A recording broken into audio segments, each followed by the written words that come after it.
Now, second product that we're going to discuss. We just came from the iPlay iHub. Second product we're going to discuss is actually a package that I just received from EP Games. I had ordered this some time ago, and finally it came. The postage was quick. It's just a case of I'd been saving up some money for it and just putting it into my account slowly, building it up, and then finally I just decided to pull the trigger on this. As I mentioned, I tried.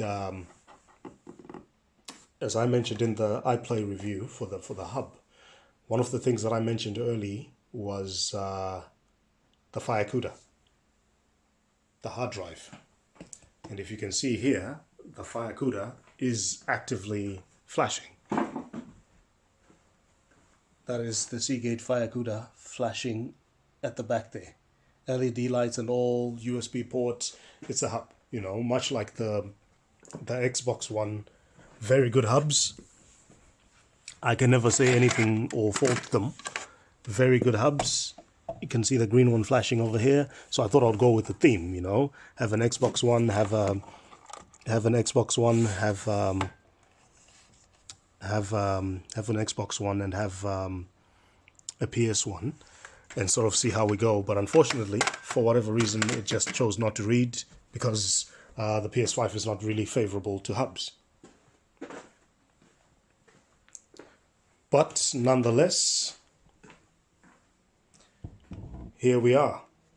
Now, while we're talking, before we get into the WD, I will say, aesthetically, I do enjoy the game hubs that Seagate makes. Okay, I probably need to put this at a wider angle just to show everything in frame.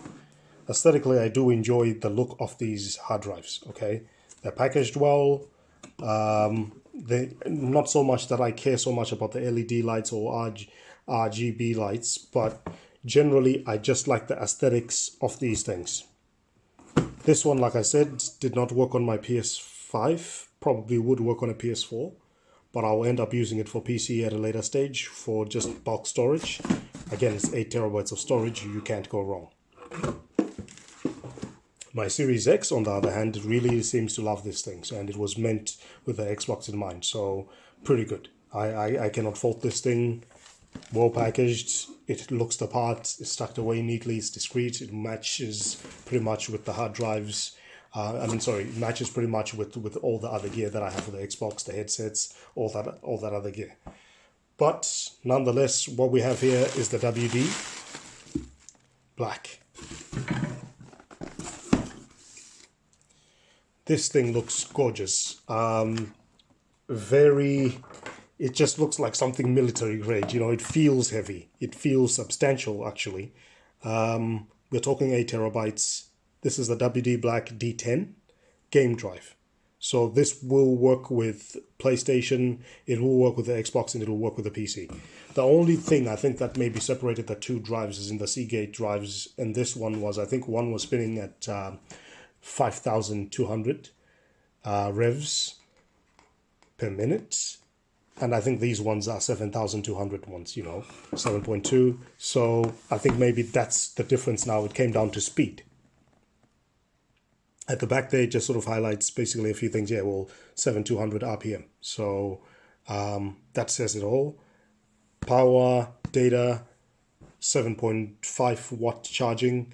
Again, usually hubs, certain consoles aren't fans, but it says that it's PS4 and PS5 compatible. Play, install Ps4 games, archive Ps5 games, you know, so moving them back and forth and that jazz. So this is what it looks like. What we're going to do is quickly open. As you saw, the box was pre-opened in terms of the main packaging box from EB. These boxes here, these were just small plastics that were sort of guarding. I'd sort of cut those out open. Again, not a fancy knife. What we're just trying to do is get to the unboxing aspect of it, just to sort of show what the packaging will look like. So far, I like the simple, neat packaging, the flaps and everything.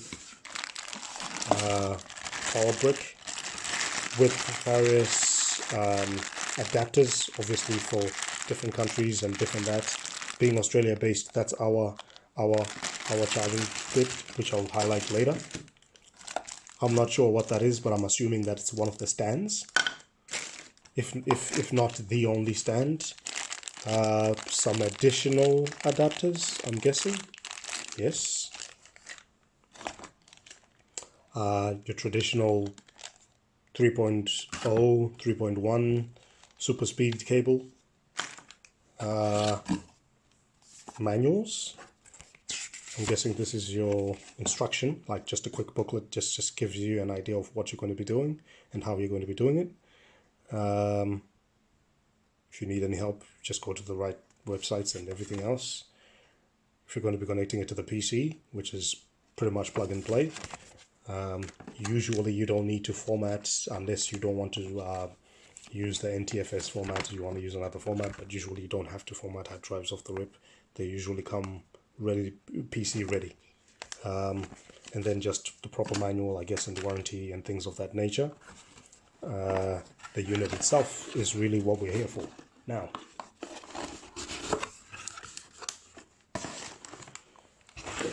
Ooh,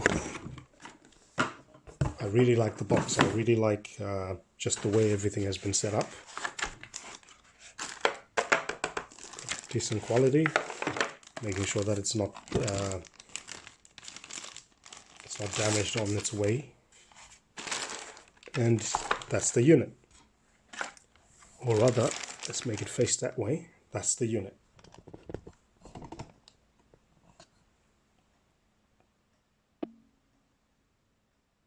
There we go. So, real life feels pretty solid. No, it's not metal or anything like that. Maybe the screws, but no, it's got nice, decent little feet up there.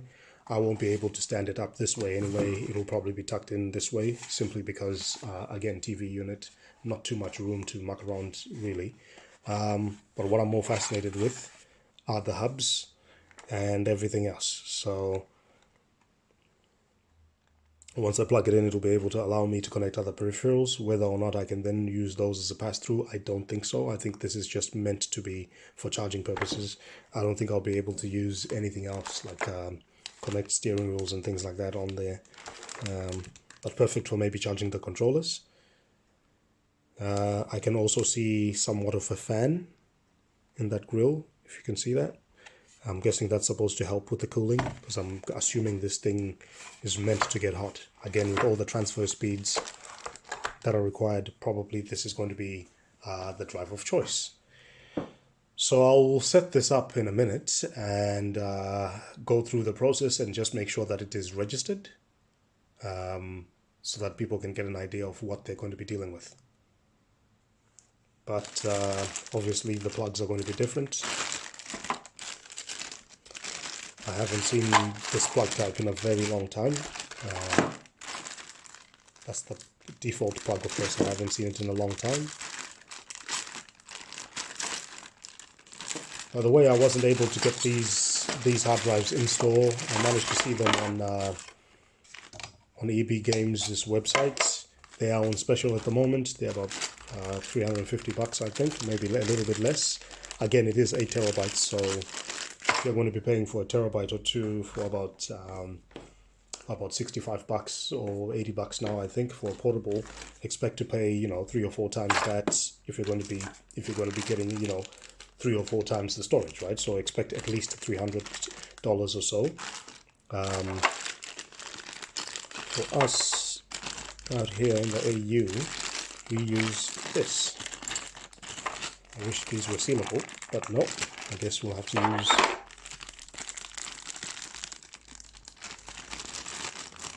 maybe knife, because they actually used quality plastic. There we go. So I can't emphasize enough how excited I am. Usually I do use Seagate products, but WD has always been good to me. I've had a couple of bad years back in the day, but so far I can't complain. So essentially that's what I'm going to be using. I'm going to set this baby up, and then I'll go through the setup process for everybody to see. Welcome back, folks. That took a little bit longer than what I wanted, and I've had to make an edit on my video. Number one, we got a little stowaway here. My little puppy just managed to make his way next door because he's in love with the girl next door, so anytime he finds a way to escape down there, he will. But I guess, look, the girls next door usually are the cute ones, right? So it is what it is. Okay, so now we're back. We have the WD set up. One thing that I want to clarify first, the WD is here. I just put it upright. I don't have it on stand. Hopefully we'll be able to see the LED lights. One thing I just wanted to say was, I mentioned earlier that I predominantly use Seagate drives. Now I've got nothing against Western Digital, just so that I can clarify. The truth of the matter is Western Digital usually make hard drives that are faster. They usually put faster spinning drives in their enclosures, okay? And that's usually a good thing. Now, a couple of years ago, back when I used to just store all my music and everything on their drives, I had a few bad batches of WD hard drives, and I don't know why. I think it was their Elements product line or something along those lines, and it wasn't always the best of experiences, you know. That's not to take away from their products. Again, when you make millions and millions of products every day, some things are bound to go wrong, you know, and that's no fault to them. It's just sometimes things go wrong. One person might get a bad apple, and that leaves a sour taste in one's mouth. And so when you've got a sour taste in your mouth, you know, obviously things aren't going to end well for both you and maybe the manufacturer. And so I just wanted to put some emphasis there and say, hey, no hate on WD and their products in any way, shape, or form. I fully support them and what they do. The LED light on this unit just came on. Pardon me. I'm booting up the system as we speak. So far we've got an LED light. Oops. So far we've got an LED light. That looks pretty slick. Again, you have the option of laying it down this way or letting it stand up in a vertical manner. Again, it also depends on how you're going to be accessing the ports. Now, was this somewhere else? I wish the ports were at least at the front, just so that way you can actually access this for charging purposes. But that's just me. Okay, I prefer being able to access something just for charging purposes and things of that nature, just so that I can give you an up-close look. That's what it would look like. So when you sit it on the stand, which I can always pull out the stand if need be, but it's going to look something like that. Preferably. I don't think they want, even though I'll prefer the logo to be up this way, and the other way, maybe that's the way it's meant to be. I think it's supposed to be the other way around.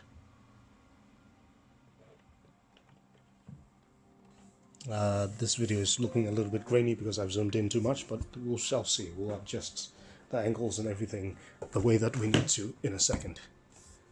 We'll zoom in, we'll reduce the width and get that into full frame better.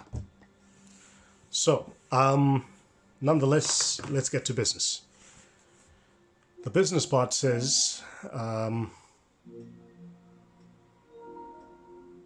get a little bit closer, we get a little bit snug. Oops, let me move that out of the way. Put that closer so that people can see a little bit clearer. Some background lighting that's interfering with my camera shot. There we go. Too many reflections. So pretty much what we're trying to do here is we need to go into the setup, see what we can find in terms of external storage. So far what we can see here is you can see the hard drive. So far 6.3 megabytes have been used. I don't know what's actually on there. Maybe it's a logo, maybe it's a few bits and pieces that are there. It's not like we've got any RGB controlling software or anything like that built in. So for this, it should just sort of be formatted and be used the way that you want to use it and why you want to use it, you know, that sort of thing. It shouldn't be a major deal. It shouldn't be a deal breaker. Now, one of the things that I forgot to mention is, of course, this is not an OLED TV, so some of the whites are going to come out a little bit harsh in this video. pardon me. But I just wanted to quickly highlight just some of the setups and things that we just need to get done, and hopefully the video will focus in the way that I wanted to focus, you know. And that's really mainly on the things that we wanted to focus on. So USB drive formatted as USB extended storage, move your games. Use a USB format, drive. The USB drive formatted as USB extended storage and move your games there to free up space in console storage. So one of the biggest problems that I had was when I tried other drives prior to this, every single drive failed or refused to work. I just happened to have an old drive that was formatted on my PS4. This is a small Seagate. I think it's 4 terabytes or 5 terabytes. I'm not sure. Obviously, these are just portable ones where they don't really need any power source or external power source, right? So it was fairly easy for me to transfer from one console to the other without having to actually delete anything or move anything really. I just was able to plug in from the other console to this one. The problem that we have is, unlike the Xbox Series X, you can't connect multiple hard drives at the same time. So because you can't connect multiple hard drives at the same time, what that simply means is, because I've got such a vast disk library, I'm going to have to individually install these games disc by disc. I wish there was a way I could have transferred these files from one console or from one platform to another platform. Unfortunately, that's not going to be possible. So that's where we're at. So what I decided to do was, I did keep my PS4. What I'm going to be using the PS4 mainly is to play smaller titles and stuff that was on the PSN. Stuff that I can just download. All my digital library is going to be on the PS4. And then all my physical library is going to be played off disc, because some of these come with free upgrades, especially things that are Sony Studio based. They're going to be heavily supported, and most of them will come with a free upgrade. So that's really what the main mission is here. Unfortunately, I have to go through the arduous process of transferring and formatting everything, right? So to play PS5 games that are in the extended in the USB storage, copy them back to the console storage from your game library. Copying games from USB extended storage is faster than reinstalling games. You can install PS4 games to a USB extended storage and play them directly from there. If you have a USB extended storage drive you're using on your PS4, you can also use it on your PS5. Correct. This is pretty much it. So out of 8.01 terabytes, let's see, after we format it, exactly what's going to happen. When you format the USB drive, all data on it will be deleted. Note that saved data, screenshots, video clips aren't saved in USB extended storage. Do you wish to continue? Yes. So pretty much this is us just looking at the formatting process. It shouldn't take too long because, again, it's an empty drive. The problem is reinstalling everything and making sure that everything works. USB drive has been formatted as USB extended storage. PS4 games will now be installed in the USB storage. To change where the PS4 games are installed, go to settings, storage, installation, location, PS4 games and apps. To stop using and safely remove the USB extended storage drive, go to settings and obviously do what you have to do, which is pretty much go to settings, storage, and then select safely remove, just like you would on a PC. So pretty much after the format has been done, I went from 8.01 terabytes to pretty much 7.35 terabytes, and free space pretty much 7.34. Significantly almost double what I had before with just the small extension, and then the other drive just wasn't working. So what I'll be doing is changing this to USB extended storage for PS4 games and apps. I will move everything in terms of all of the regular apps that I have installed here, just to give this console time to breathe, because this has filled up fairly quickly. I don't have too much stuff on here, and I will probably be doing some reviews in regards to I'm going to be doing some reviews in regards to some M.2 hard drives, like NVMe's, to see exactly in terms of space what can you do. The plan is to try expand this and put 4 terabytes in it, and see what exactly I'll be able to go through from there, because I expect some of these games to have some level of some variation, or rather, to play USB that are in the USB storage, copy them back to the console. Yeah, that's fine. I'm not really fussed in regards to all that. I just want to see what I can and cannot move currently to this drive. And what I'm trying not to do here is move all the PS5 stuff, because the PS5 stuff, no es bueno. It will just take too long. So at some point I would like to do some reviews on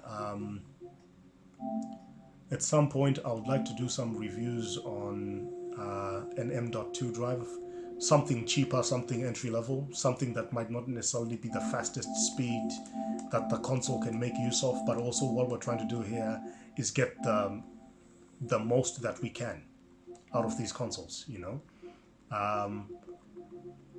because realistically space is where the issue is. So Guns Go and Cannoli, Okinawa Rush. I'm guessing some of these were just game saves. Alright, so anything that is PS5 related is staying on the console. Any app, any save file that I can move, or at least that will accept the move, I will do my best to make sure that it moves, just so that we can sort of have some space. I recently did an update to Grand Theft Auto, I was going to say God of War, and I had the Grand Theft Auto install along with which was the PS4 variation. I just recently got the update. Obviously I have to play it with disc every time, and I might have to reinstall that as well, and everything that comes with that. I'm not sure yet, but we'll work that out soon. But that's pretty much anything and everything that I can move right now, which is nothing. We're going to test how long that's going to take. Pretty much it's just 3 or 4 apps. So to move 7 gigs or 7.5 gigs, according to this, it's going to take 33 seconds. So again, not a lot of stuff that I had that is movable on there. It was mainly PS5 stuff, but it's taking up so much space.